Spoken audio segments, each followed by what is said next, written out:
ముఖ్యంగా నేను మా కూటమి ప్రభుత్వంలో ఉన్నటువంటి అందరికీ పేరు పేరున ధన్యవాదాలు తెలియజేసుకుంటూ అదేవిధంగా మా పవన్ కళ్యాణ్ గారికి అలాగే ముఖ్యంగా మా ఎమ్మెల్యే దక్షిణ ఎమ్మెల్యే గారికి నా విషయంలో గట్టిగా పట్టుబట్టి మరి చైర్మన్ చేయాలి మనం అనే ఉద్దేశంతో వారు తీసుకొచ్చినందుకు వారికి నేను సభాముఖంగా నేను ధన్యవాదాలు తెలియజేసుకుంటున్నాను.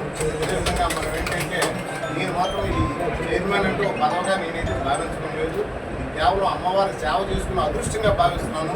అమ్మవారు నాకు వచ్చినటువంటి అవకాశాన్ని సద్వినియోగపరుచుకొని తర్వాత ఇంకో గొప్ప విషయం ఏంటంటే ఈ వేసినటువంటి సభ్యులందరూ కూడాను కూటమిలో ఉన్న సభ్యులు బీజేపీ కానీ తెలుగుదేశం కానీ జనసేన కానీ అందరూ కూడా మరి సేవా మార్గం ఉన్నటువంటి వారు, అమ్మవారి పట్ల భక్తి మార్గం ఉన్నటువంటి వారు కాబట్టి వీరితో కలిసి పనిచేయడం నా అదృష్టం.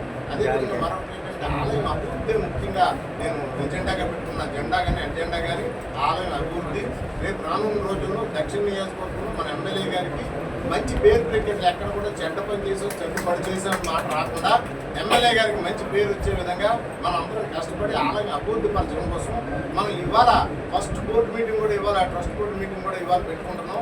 10 నిమిషాలు 20 నిమిషాల్లో పెట్టుకొని కొన్ని అంశాల మీద మాట్లాడి ఆలయం అభివృద్ధి దాని మీద మన యువ గారి సలహాలు అలాగనే మన ముఖ్యంగా మన ఎమ్మెల్యే గారి సలహాలు సూచనల మేరకు ఏ విధంగా అభివృద్ధి పరచుకోవాలన్న దాని మీద ఇవాళ ఈ సమావేశం ఏర్పాటు చేసుకున్నాం. మీ అందరికీ కూడా పేరు పేరున ధన్యవాదాలు తెలియజేసుకుంటూ మీ సహాయ సహకారాలు ఎప్పుడు అలాగే ఉండాలని మనస్ఫూర్తిగా కోరుకుంటూ మరొక విషయం నేను చెప్పాలనుకున్నాను.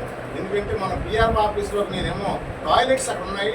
ఆ టాయిలెట్స్లో మీరు జోడితే వెళ్తే కొంతమంది ఏంటంటే ఇందులో మన దాంట్లో కూడా కోవట్లు ఉన్నారు. వాళ్ళు ఏం చేశారంటే కావాలని ఆ ఫోటో తీసి మీడియాకి పంపించి వాళ్ళు ఏంటంటే ఈయన చెప్పుకుంటూ గుళ్ళో తిరుగుతున్నారన్నారు. మీ అందరికీ తెలుసు నా గురించి నేను చెప్పనక్కర్లేదు. ఏ పత్రికా విలేకరు కూడా ఆ విషయం నమ్మలేదు. వాళ్ళే తిరిగి నాకు చెప్పి సపోర్ట్ చేశారు. బ్రాహ్మణ సంఘాలు కూడా నన్ను వచ్చి మీకోసం కావాలంటే 500 మంది బ్రాహ్మణులు వచ్చి మేము కూర్చుంటాం, మీకేం పర్వాలేదు, మీరు చేసిన తప్పు కాదని చెప్పారు. అక్కడ టాయిలెట్స్లోనేమో ఒక చంటి పిల్లకేమో తల్లి ఏమో పాలు ఇస్తుంటే అమ్మ ఇది టాయిలెట్స్ అమ్మ ఇక్కడ మంచిది కాదమ్మా, అదో మదర్ ఫీడింగ్ బూత్ ఉందమ్మా అక్కడికి వెళ్ళండి అని చెప్పి నేను బయటకు వస్తే ఆ ఫోటో పెట్టారు. దాన్ని ఏమో వైరల్ చేస్తారు. దానికి గుడికిను ఆ బీఆర్ ఆఫీస్కి మధ్యలో ఒక రోడ్డు ఉంది.